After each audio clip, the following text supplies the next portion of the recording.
अध्यक्ष महोदय, पूज्य गुरुजन वर्ग आणि इथे जमलेल्या माझ्या मित्रमैत्रिणींनो, आज 12 जानेवारी म्हणजे राजमाता राष्ट्रमाता माता जिजाऊ जयंती. यांच्या प्रतिमेमध्ये मी माझ्या भाषणाला सुरुवात करते. राष्ट्रमाता जिजाऊ यांचा इतिहास सांगावा कमीच आहे. जिजाऊ एक स्त्री असून तिने स्वराज्य घडविले आणि स्त्रीविरुद्ध प्रमाण वाढतच आहे. आज 1000 मुलांमागे 850 मुलींचे प्रमाण आहे. ते जर आपल्याला थांबवायचे असेल, स्त्रीभ्रूण हत्या थांबलीच पाहिजे. मुलगा जरी वंशाचा दिवा असला तरी मुलगी त्या दिवशी ज्योत असते.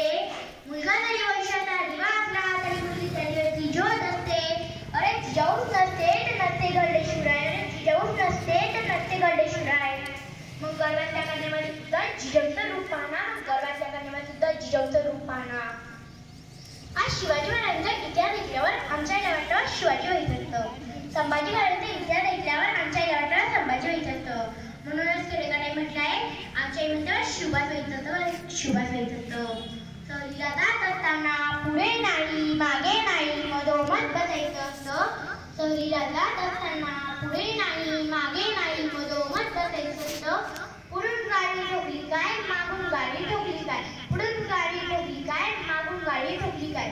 आत्मजाने मात्र सुरक्षित व्हायचं असतं. आमच्या इथे शिवबाज व्हायचं असतं.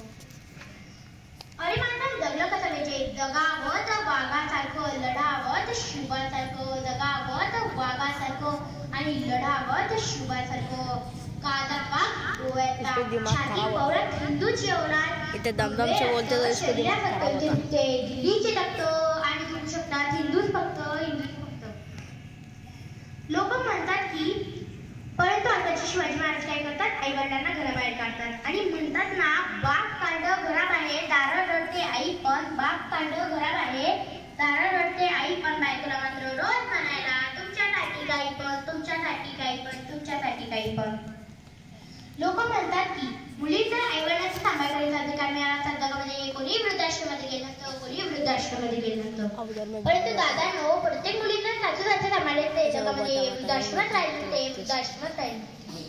ना तू कीर्तनाच्या रंगी लावून ज्ञानदी भजगी, ना तू कीर्तनाच्या रंगी लावून ज्ञानदी भजगी, असे म्हणणारे संत नामदेव महाराज पुढीच्या काही पायऱ्यांची. तुम मुझे खून दो मैं तुम्हें आजादी दूंगा, तुम मुझे खून दो मैं तुम्हें आजादी दूंगा, असे म्हणणारे सुभाषचंद्र बोस पूर्वीच्या काही पायऱ्यांची.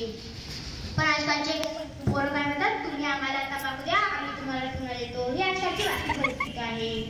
आजच्या मुलांच्या जिजोबाई काय करतात, ही आईची परी, बाप्पाची लाडकी, त्यापेक्षा जिजाऊसारखं वाघीण म्हणून जगा, जिजाऊसारखं वाघीण म्हणून जगा. शेवटी जाता एवढेच म्हणावेसे वाटते, रयतेसाठी लढबोरा, असा त्या आईचा आवाज होता. ती आई म्हणजे राजमाता राष्ट्रमाता माता जिजाऊ. दगडालाही पुढे पालवी शब्दामध्ये तेवढा प्रभाव पाहिजे. पुन्हा या महाराष्ट्राला जिजाऊच्या दिवसांचा